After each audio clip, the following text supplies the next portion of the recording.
வரைக்கும் ஹாஸ்பிட்டலில் ரூம் ரெண்ட்டுங்கிற ஹெட்டிங்கில் ஒரே அமௌண்ட்டாக போடாமல் அதை பிரித்து போடுறதுக்கான வாய்ப்புகள் இருக்குது. வெல்கம் டு ட்வின்ஷூர் கற்க கசடரை. இந்த வாரம் கிளைமில் நாம் பார்க்க வேண்டியது நான் பேயபிள் சம்மந்தமான கிளைம் குழப்பங்கள் அதை தான் பார்க்க போகிறோம். ஃபஸ்ட்டு ரூம் ரெண்ட்டை பொறுத்த வரைக்கும் ஹாஸ்பிட்டலில் ரூம் ரெண்ட்டுங்கிற ஹெட்டிங்கில் ஒரே அமௌண்ட்டாக போடாமல் அதை பிரித்து போடுறதுக்கான வாய்ப்புகள் இருக்குது.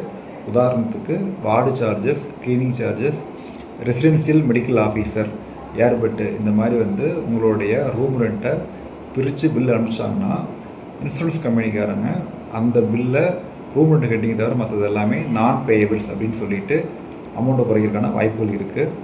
இந்த மாதிரி சமயத்தில் நாம் என்ன பண்ணணும் அப்படின்னா, ஹாஸ்பிட்டல் நிர்வாகத்துக்கிட்ட கேட்கலாம், எனக்கு இதெல்லாம் இல்லாமல் ஒரே ஹெட்டிங்கில் கொடுங்கன்னு சொல்லி கேட்கலாம். அல்லது இன்சூரன்ஸ் கம்பெனிக்கு அப்பீல் பண்ணலாம். ஸோ உங்களுடைய நெட்வொர்க் ஹாஸ்பிட்டலில் நீங்கள் தான் பேக்கேஜ் சார்ஜ் பேசியிருக்கீங்க, ஸோ எங்களுக்கு இதெல்லாம் அவாய்ட் பண்ண சொல்லி அவங்களுக்கு மெயில் கொடுங்க, எனக்கு ஒரே பில்லாக கொடுக்க சொல்லுங்கள் அப்படின்னு சொல்லி அவங்கள்ட்ட அப்பீல் பண்ணலாம்.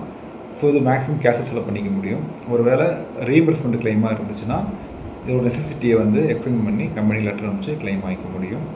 நான் ராமன், ட்வின்ஷூர் இன்சூரன்ஸ் சர்வீஸ்.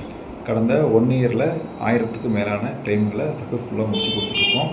உங்களுக்கு இன்சூரன்ஸ் கிளைம் சம்மந்தமான ஏதாவது டவுட் இருந்துச்சுன்னு சொன்னால் கீழே கொடுத்துருக்க வாட்ஸ்அப் நம்பருக்கு சாட் பண்ணுங்கள் அல்லது கால் பண்ணுங்கள்.